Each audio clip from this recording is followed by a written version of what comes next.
श्री कृष्ण की 16,108 रानियों के बारे में तो सब जानते हैं, लेकिन क्या आप ये जानते हैं कि उनकी जो 8 प्रमुख रानियां थी, उनका विवाह उनसे कैसे हुआ? आइए, अष्टभार्या सीरीज़ में आप सभी का स्वागत है। तो हमारी पहली भार्या का नाम है देवी रुक्मिणी।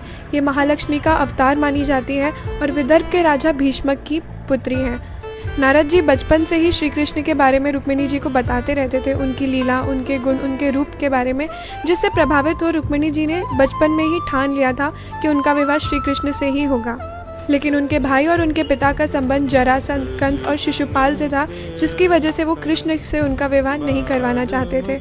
इसी चीज़ से चिंतित हो देवी रुक्मिणी ने श्री कृष्ण के लिए प्रेम पत्र लिखा, जिसमें उन्होंने बताया कि वो उनसे कितना प्रेम करती है और वो उनसे विवाह करना चाहती है। जैसे ही श्री कृष्ण के पास रुक्मिणी जी का प्रेम पत्र पहुंचा, वे रुक्मिणी जी को दुर्गा माता के मंदिर से अपहरण करके ले आए। रास्ते में रुक्मिणी जी के भाई शिशुपाल उन्हें मिले, जिसको परास्त कर वे रुक्मिणी जी को लेकर द्वारिका पहुंचे और वैदिक नियम से उनका विवाह संपन्न हुआ।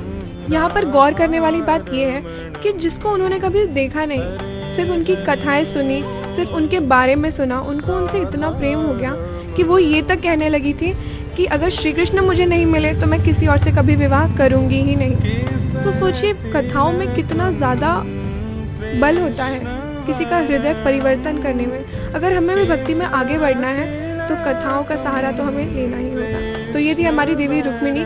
अगले एपिसोड में हम जानेंगे देवी जाम्बवती के बारे में। तब तक के लिए श्री राधे, श्री हरिवंश।